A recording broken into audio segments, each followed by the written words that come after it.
Imagine une ville américaine qui a carrément interdit la télévision jusqu'en 1979, et qui, contre toute attente, a fini plus paisible que bien d'autres. C'est un peu l'idée derrière plusieurs petites villes aux États-Unis. Pendant que le pays filait vers le futur à toute vitesse, elles ont freiné net. Certaines ont fermé leurs volets, gardé leur rythme de vie d'un autre temps, volontairement ou parce qu'elles n'ont jamais vraiment eu l'occasion de changer. Et ce qui surprend, c'est que ces endroits ne sont pas des musées. On y trouve encore des bureaux de poste, des bowling, des parades qui n'ont pas bougé depuis l'époque où les Beatles jouaient encore dans des clubs. Dans un pays où tout se met à jour en permanence, ces villes continuent à vivre avec des jukebox, des poignées de main comme contrat, et des panneaux d'église qui servent encore d'actualité locale. Aujourd'hui, on va parcourir ensemble 10 villes américaines qui semblent coincées dans les années 60, et qui préfèrent rester comme ça. Pas de décor de cinéma, pas de façade vintage, pour touristes, juste des lieux où le temps a dit non merci. Dans certaines, le salon de coiffure pourrait diffuser les derniers potins en noir et blanc. Ailleurs, la seule forme de streaming coule derrière l'épicerie. Même vos AirPods auraient du mal à survivre là-bas, surtout dans les endroits où le téléphone fixe accroché au mur est encore considéré comme moderne. Et attendez de voir celles où on manœuvre encore un ferry, à la force des bras, comme au temps des pionniers. Bref, mal choisir votre destination pourrait vous coûter un peu d'argent, ou au minimum un petit choc temporel. Allez, installez-vous. Si vous rêvez secrètement d'avoir un laitier qui passe devant chez vous, c'est le moment idéal. Et si vous ne voulez pas que votre ville remplace sa bibliothèque par un bar à vape, pensez à vous abonner. On plonge directement dans le classement. 10 Mount Airy, Caroline du Nord. À Mount Airy, on ne se contente pas de parler des années 60, on y vit encore. La ville a inspiré The Andy Griffith Show, et elle ne joue même pas à faire semblant. On peut vraiment se faire couper les cheveux chez Floyd, manger chez Snappy Lunch et croiser une voiture de patrouille qui ressemble à celle de Mayberry. Le tout donne l'impression d'avoir mis 1962 sous plastique. Avec à peine 10 000 habitants, la ville attire pourtant plus de 300 000 visiteurs chaque année. Pas parce qu'elle essaie de recréer le passé, elle n'a jamais quitté le passé. L'un des grands débats récents, savoir s'il fallait retirer ou non une cabine téléphonique. Verdict, elle est restée. Côté chiffres, rien de dramatique. Maison autour de 175 000 $, criminalité basse, chômage stable autour de 4,5%. Le souci, c'est que l'économie avance doucement. Ici, le télétravail, c'est plutôt hurler à travers la rue pour demander à Earl s'il a la pièce qu'il vous faut. Comme l'a résumé un habitant, on vit dans un tableau de Norman Rockwell, mais sans internet rapide. L'ambiance est chaleureuse, la vie abordable, mais culturellement, il faut aimer les rediffusions. Certains restaurants ferment encore le dimanche, les mots de passe Wi-Fi sont écrits à la craie, et la radio semble bloquée sur Elvis depuis. Elvis. Imaginez sortir d'un dîner où vos œufs coûtent moins de 3 $, passer devant une quincaillerie qui sent le bois et l'huile, et traverser une rue où personne ne sait ce qu'est TikTok. Mount Airy est figé dans le temps et c'est un choix assumé. 9 Silverton, Colorado. Direction les Rocheuses, dans une ville où les trains à vapeur déposent encore les visiteurs en plein centre-ville. Silverton donne l'impression qu'un western et une série familiale ont fusionné, puis se sont perdus en altitude. À plus de 2800 mètres, tout semble figé, la montagne, l'air, et parfois même votre réseau téléphonique. La rue principale, c'est l'Amérique des années 50, bâtiments en briques, trottoirs décorés de drapeaux, et surtout aucune chaîne commerciale. Zéro. Ici, Starbucks et McDonald's n'existent que sur des cartes postales. Les commerces ressemblent à ce qu'ils étaient quand Kennedy était encore président. Côté cadre de vie, maison autour de 330 000 $, criminalité quasiment nulle, et seulement 650 habitants, plus une communauté qu'une ville. L'économie dépend du tourisme et de la neige. Littéralement, si le train ne passe pas à cause des précipitations, tout ralentit. Vivre ici, c'est accepter d'échanger la commodité contre le charme. Moins de services, plus de tranquillité. Mais attention à l'altitude, l'oxygène arrive en retard, votre voiture tousse dans les côtes, et monter 2 marches peut devenir un sport. Imaginez vous réveiller au bruit du train répercuté par les montagnes, entrer dans un dîner en bois où le café est servi comme un médicament, sentir l'air froid et le sapin. Personne n'est pressé, et vous non plus. Mais Silverton, aussi charmante soit-elle, n'est qu'un aperçu. La prochaine ville a carrément transformé son attachement aux années 60 en mode de vie permanent. 8 Havana, Illinois. Havana, sur les bords de l'Illinois River, ressemble à un décor resté intact depuis des décennies. Sa rue principale, ses enseignes lumineuses et son cinéma qui tourne encore en 35 mm donnent l'impression que le temps n'a jamais voulu aller plus loin que la présidence Johnson. Les habitants y vivent lentement par choix. Pêche au lever du soleil, café au même comptoir chaque matin, et fête de rue au programme inchangé depuis des générations. Mais sous cette ambiance rétro se cache une ville étonnamment raisonnable. Maison autour de 110 000 $. Loyer souvent sous les 700 $. Criminalité légèrement inférieure à la moyenne. Coût de la vie 20% plus bas que la norme nationale. Les emplois ne sont pas glamour, mais ils tiennent la route. École, agriculture, services de santé. Parfait pour ceux qui fuient le rythme des grandes villes. Comme l'a dit un habitant, si vous aimez les infos lentes et le café brûlant, vous allez adorer. Évidemment, vivre ici implique des sacrifices. On échange les virées chez Target contre les discussions à la quincaillerie, les soirées animées contre un Porsche éclairé, et la vitesse contre une tranquillité presque thérapeutique. Le seul vrai ennemi, la météo. L'humidité vous tombe dessus comme un message surprise, et les moustiques ont l'air assez installés pour payer eux-mêmes leurs impôts. Imaginez une petite ville où tout le monde connaît votre liste de courses, où les vieux magasins d'antiquités sont plus nombreux que les feux de circulation. Havana, c'est exactement ça. Un bout de passé qui n'a jamais senti le besoin de se moderniser. Numéro 7, Bristol. À Bristol, dans le Rhode Island, on a parfois l'impression que l'année 1962 n'a jamais vraiment pris fin. Sauf qu'aujourd'hui, on y mange de meilleurs lobster rolls et qu'on y croise un peu plus de crème solaire. Imaginez une petite ville côtière peinte par Norman Rockwell, mais qui serait restée telle qu'elle, figée dans l'ambiance des vieilles cartes postales américaines. Voilà Bristol, un endroit où chaque jour ressemble à un rêve éveillé du 4 juillet. Des façades en briques, des dîners rétro, des porches décorés de vrais drapeaux, pas se livrer en 24 heures sur Internet et une rue principale carrément peinte aux couleurs du pays. Littéralement, la route elle-même affiche des bandes rouges, blancs et bleus. Et ce n'est pas du marketing. Bristol accueille la plus ancienne célébration continue de l'indépendance des aux États-Unis, une tradition qui remonte à 1785. L'Amérique n'avait même pas encore fini de sécher l'encre de sa constitution que Bristol faisait déjà défiler des fanfares. Côté chiffres, on reste dans une petite ville d'environ 22 000 habitants, où personne n'a l'air de courir après le temps. Les maisons tournent autour de 465 000 $, comme si la nostalgie avait elle aussi un tarif. La criminalité violente y est moitié moins élevée que la moyenne nationale, et les vols sont rares. Le marché du travail repose surtout sur la santé, l'éducation, le tourisme, et bien sur la réparation de bateaux, difficile de faire plus logique pour une ville qui vit au rythme des vagues. Un habitant a résumé l'ambiance sur Internet. C'est Pleasantville, mais avec des fruits de mer. Et ne comptez pas sur du fast-food, ici tout est lent exprès. En clair, on ne remonte pas seulement dans le temps, on s'y installe. Et même si l'atmosphère est douce, la vie ici reste celle de la côte nord-est, charmante, mais rarement abordable. Si vous êtes du genre à adorer les drapeaux, les antiquités et les rues qui ressemblent à des illustrations de Rockwell, vous allez fondre. Mais il y a un détail important. À Bristol, on ne passe pas. On s'intègre ou on part. Il faut aimer les chaussures bateau, les discussions sur la voile, et ne pas rire quand quelqu'un parle sérieusement de sa fanfare préférée. Et puisqu'on parle de tradition, la parade du 4 juillet n'est pas juste un événement parmi d'autres. C'est la parade. Au point que si la date tombe un dimanche, la ville la déplace. Oui, ils préfèrent éviter de faire concurrence aux services religieux. Essayez de convaincre votre municipalité de déplacer la collecte des ordures, pour voir.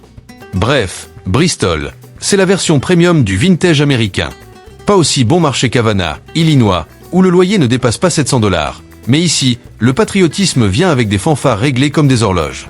Et si vous pensez que Bristol vit dans le passé de façon polie, attendez de découvrir la ville suivante, où les années 60 sont revenus en force et ont clairement pris les commandes. Numéro 6, Bisbee. À Bisbee, en Arizona, les anciens mineurs, les anciens hippies et même les vieilles machines à écrire semblent avoir trouvé un lieu de retraite commun. Cette petite ville nichée dans les Mule Mountains était autrefois un grand centre d'extraction de cuivre. Quand les mines ont fermé dans les années 70, beaucoup d'endroits auraient sombré dans l'oubli. Mais Bisbee, elle, a attiré les artistes, les marginaux, les voyageurs, et tous ceux qui voulaient vivre comme si l'esprit des années 60 ne s'était jamais dissipé. Le résultat ? Une ville délicieusement contradictoire. Vous pouvez passer d'un médium qui lit l'avenir à une boutique d'antiquités, puis traverser la rue pour entrer dans un bar de bikers, juste à côté d'une librairie. Et oui, ils organisent des parades pour des thèmes improbables, des chaises, des champignons, tout est prétexte à défiler. La ville compte environ 5000 habitants, sans compter les fantômes, car même eux ont droit à leur visite guidée. Les maisons coûtent autour de 255 000 $, un compromis raisonnable entre l'isolement total et les villes côtières hors de prix. Louer un logement tourne autour de 800 $, à condition de tomber sur un propriétaire qui n'acceptera pas une peinture en guise d'acompte, car visiblement ça arrive. La criminalité est basse, si on ne prend pas en compte la façon dont certaines œuvres d'art semblent vous juger quand vous passez devant. Les emplois, eux, se trouvent dans l'art, le tourisme ou le travail à distance. Pas beaucoup de bureaux, pas beaucoup d'horaires stricts non plus. Bisbee est l'endroit idéal pour ceux qui sont fatigués de faire semblant d'aimer la modernité. Si vous possédez plus de bâtons d'encens que de cravates, vous êtes probablement déjà au bon endroit. L'ambiance rappelle un film de Wes Anderson tourné dans une friperie. C'est beau, étrange et terriblement attachant.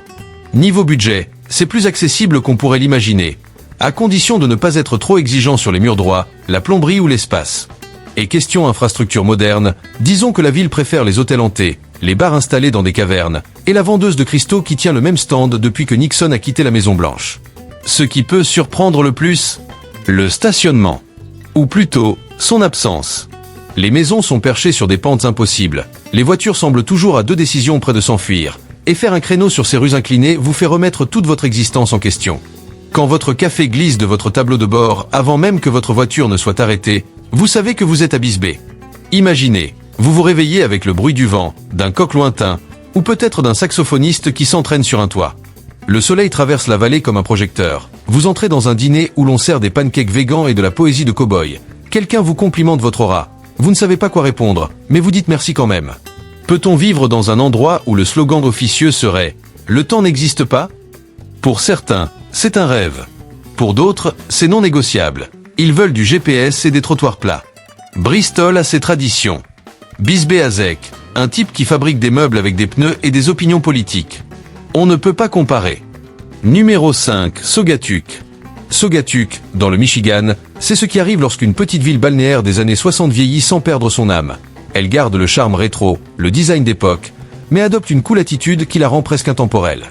Imaginez un duo improbable entre Norman Rockwell et Andy Warhol, travaillant ensemble pour dessiner une ville, puis allant y passer une retraite stylée avec des chapeaux en paille assortis. Voilà Saugatuck. Située le long de la côte ouest du Michigan, au bord du lac du même nom, la ville a l'air d'une boucle temporelle douce et colorée. Centre-ville pastel, café sous auvent, boutique d'antiquités où les vieux postes radio fonctionnent encore et diffusent du Motown. Et surtout, une curiosité. Un ferry à chaîne datant du 19e siècle qui traverse toujours la rivière à la main. Oui, un ferry opéré au rope power, façon Oregon Trail Cozy. Et ce n'est même pas pour faire vintage. Ils n'ont juste jamais modernisé le système. Côté vie quotidienne, Saugatuck compte à peine 925 habitants permanents. Ce n'est pas une erreur. Tout le monde se connaît. Les maisons dépassent les 550 000 $, parce que nostalgie plus lac égale prix qui grimpe. Les locations sont rares, saisonnières, et généralement pas données. La criminalité ? Ridicule. Le pire délit que vous pourriez signaler serait un goéland qui vous vole votre sandwich. Le travail se trouve surtout dans le tourisme, l'hôtellerie, l'art ou l'artisanat. Et si vous demandez gentiment, vous pouvez probablement être payé en miel ou en morceaux de bois flottés. Un habitant résumait l'endroit ainsi. Saugatuck, c'est comme si Bob Ross avait peint Provincetown en demandant à tout le monde d'être gentil et de respirer. Tout est calme, charmant et étrangement réfractaire au stress. Mais attention, vivre ici, c'est un mélange magique et coûteux. Vous risquez de trouver votre zen, mais aussi de perdre vos économies dans une boutique qui s'appelle très sérieusement Shirt à Pan. Si vous cherchez moins cher, il faudra vous éloigner du lac. Si vous voulez la vie mid-century face à l'eau, il faudra sortir le portefeuille. Ici, on n'achète pas seulement une maison, on achète une ambiance. L'été, le stationnement devient un sport extrême. La ville triple de taille, et trouver une place près d'Oval Beach, c'est comme espérer gagner un Oscar en tenant un latte et en sanglotant dans vos sandales. Les locaux marchent, roulent à vélo, ou développent un radar spécial qui détecte précisément quand Brenda quitte la boutique de Fudge. Imaginez, vous vous réveillez au bruit des vagues, vous traversez des rues bordées de maisons en bois, l'air sans la crème solaire, et votre barista vous appelle « chérie » sans une once d'ironie. Vous prenez le ferry à chaîne, vous flânez devant des œuvres d'art hors de prix, puis vous finissez dans un food truck qui vend 5 plats et où tout est délicieux. Pourrait-on vivre là où votre voisin organise des brunchs jazz dans son garage, et où votre barista a probablement un master en sculpture ? Certains diraient oui sans hésiter. D'autres préféreront un lotissement calme, simple, sans excentricité. La criminalité, à Saugatuck, se limite souvent à une mouette opportuniste. Alors qu'à quelques villes de là, on risque plutôt de se faire voler son pot catalytique. Et si vous pensez que Saugatuck est resté dans le passé de manière intentionnelle, attendez de découvrir l'endroit suivant. Une ville qui a littéralement été vendue, puis laissée telle qu'elle, comme si personne n'avait pensé à la mettre à jour depuis. Croyez-moi, vous allez vouloir voir ça. Numéro 4, Abilene. Abilene, Kansas, c'est ce genre de petite ville où tu peux faire réparer ton tracteur et ta notion du temps, sans que personne ne songe à moderniser quoi que ce soit. Ce n'est pas qu'ils cherchent à recréer les années 60, ils n'en sont tout simplement jamais sortis. Ici, Dwight D. Eisenhower n'est pas juste un ancien président, C'est presque un membre de la famille. Si tu n'as jamais parcouru Eisenhower Drive en direction de la bibliothèque présidentielle tout en buvant un café d'un endroit qui porte encore son surnom, tu ne comprends pas à quel point il est partout. Le centre-ville ressemble à une carte postale figée, vitrines rétro, petits restos en drive-in, livreurs de journaux à vélo et habitants qui tutoient le maire comme s'ils étaient en réunion de famille. La rue principale n'a pas ralenti avec le temps, elle a refusé d'avancer. Derrière ce décor très « Amérique d'autrefois », il y a une vraie communauté, environ 6400 habitants, juste assez pour avoir un peu de tout, mais assez peu pour que les rumeurs aillent plus vite que la météo. La maison typique tourne autour de 160 000 $. Le coût de la vie est 26% sous la moyenne nationale. Et la criminalité? Disons qu'ici, un oubli de poignée de main, ça compte comme une infraction. Le marché du travail est modeste mais stable. Agriculture, éducation, un peu de santé, et une dose de tourisme grâce à l'aura éternelle d'Eisenhower. Vivre ici, c'est respirer. Pas d'embouteillage, pas de course permanente, et un voisin peut très bien vous réparer une clôture juste parce qu'il avait un après-midi libre. Mais évidemment, tout a un prix. Peu de choix professionnels, des soirées très calmes, et une supérette qui fait la taille d'un salon avec un coin commérage inclus. Et puis, la météo. Kansas, c'est plus une roue de la fortune qu'un climat. Un matin il fait 26 degrés. La semaine suivante tu grattes la glace sur ton pare-brise en jurant que le vent essaie de t'arracher ton âme. Imagine sortir sur ton perron, la porte moustiquaire grince, le voisin passe avec son chien, comme il le fait depuis les années Eisenhower, et l'air sent la pelouse fraîche et la friture d'un dîner. Tu te sens en sécurité. Comme si le monde extérieur pouvait s'effondrer sans que rien ne bouge ici. Bisbee avait ses artistes. Bristol, ses drapeaux coloniaux. Abilene, elle a Eisenhower, droit, sérieux, sans fantaisie. Une ville entière qui semble avoir été construite pour rester immuable. Et pourtant, comparé à l'endroit suivant, Abilene paraît presque moderne. Numéro 3, Woodstock. Bienvenue à Woodstock, la ville où les années 60 n'ont jamais pris fin. Elles ont juste ouvert une boutique de souvenirs. Si tu te demandes pourquoi Woodstock figure ici, promène-toi simplement dans les rues. Fanions tibétains, librairie au nom mystique, vendeuse d'huiles essentielles installées dans d'anciens garages. Ce lieu ne se contente pas d'évoquer les années hippies, il les exploite en franchise. Petit rappel, le célèbre festival de 1969 n'a pas eu lieu ici, mais à Bethel, 2 heures plus loin. Ça n'a pas empêché Woodstock de devenir la capitale mondiale du vintage spirituel et du « Peace et Love Premium ». Sous les couleurs psychédéliques, les chiffres sont bien réels. Environ 6 000 habitants, une valeur immobilière médiane autour de 550 000 $, et un coût de la vie 35% au-dessus de la moyenne, parce que l'éveil spirituel n'est clairement pas soldé. La criminalité reste faible. Le travail tourne autour du tourisme, de l'art et de petites activités d'entrepreneurs zen. Bougies artisanales, ateliers de reiki, boulangerie sans gluten. Un internaute a résumé. C'est comme si Portland avait fusionné avec une retraite de yoga et qu'on avait oublié de lui apprendre le capitalisme.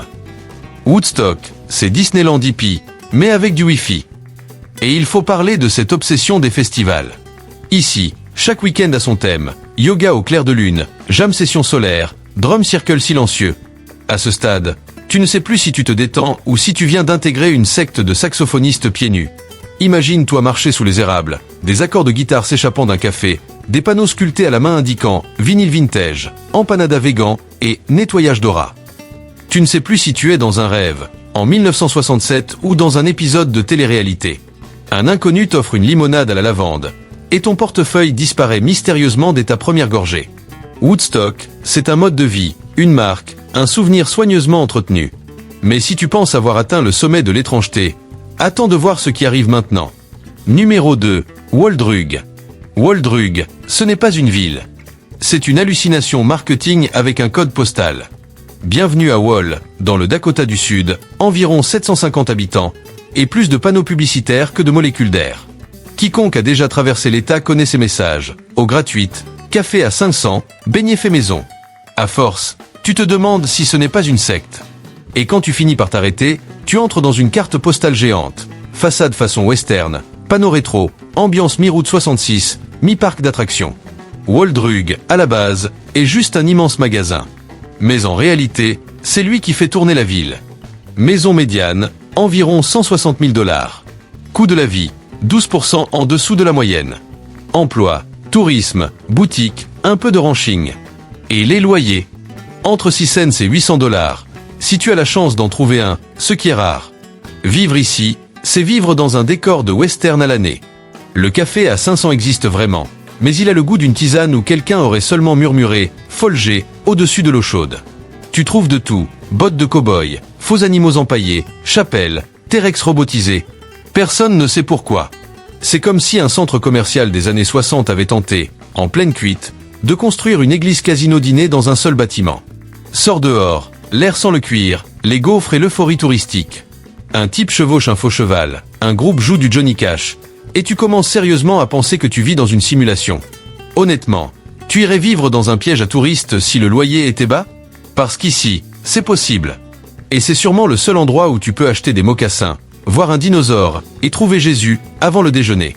En été, la population triple et tout le monde trouve ça normal. Et pourtant, la ville numéro 1 arrive à être encore plus décalée. Numéro 1, Mineral Point. À Mineral Point, le temps ne s'est pas arrêté. Il a juste pris congé, préparé une tarte, puis laissé la ville gérer seule. Bienvenue dans cette petite ville du Wisconsin où tout semble sortir d'un tableau de Norman Rockwell, mais avec un bonus fromage local. Main Street est le cœur du lieu, les habitants se saluent sans ironie, et si tu demandes où est le Starbucks, on risque de t'orienter vers un médecin. Fondée par des mineurs cornouaillais, la ville a atteint son apogée quelque part entre l'arrivée de la Ford Mustang et la dernière fois qu'on a dit « groovy » sérieusement. Et depuis, elle a décidé d'y rester. Les bâtiments en pierre sont d'origine, les boutiques sont indépendantes, et l'ambiance donne l'impression qu'un sortilège de préservation a été lancé dans les années 60 et n'a jamais expiré.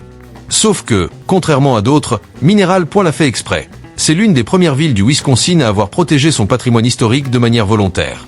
Côté chiffres. Maison médiane, environ 240 000 $. Coût de la vie, 14% sous la moyenne. Chômage, 2,8%. Criminalité, quasi inexistante. Qualité de vie, 9 dixièmes, sauf si tu es allergique aux poteries et aux vibes rétro. Sur Reddit, quelqu'un a résumé. C'est comme vivre dans un film Hallmark, sans neige artificielle ni drame de Noël. Les limites. Si tu as moins de 40 ans, tu risques d'être confondu avec un documentariste en visite. Il y a une station-service, 2 boutiques d'antiquités, et beaucoup trop de personnes nommées Barbe. La gentillesse ici peut même devenir déconcertante. Tu demandes ton chemin et tu finis invité à un pique-nique d'église ou recruté pour juger un concours de tarte à la rhubarbe. Tu veux une coupe de cheveux après 17 heures? Oublie. C'est l'heure du coucher. Alors, serais-tu prêt à troquer ton Wi-Fi contre une ville où tout se fait à pied?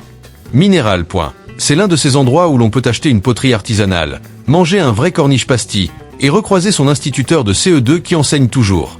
Pas de T-Rex mécanique ici, mais un forgeron de 70 ans qui flirte avec la bibliothécaire. Même énergie. Imagine Pleasantville avec une moustache à la Bob Ross, et ce bébé deviendrait mère.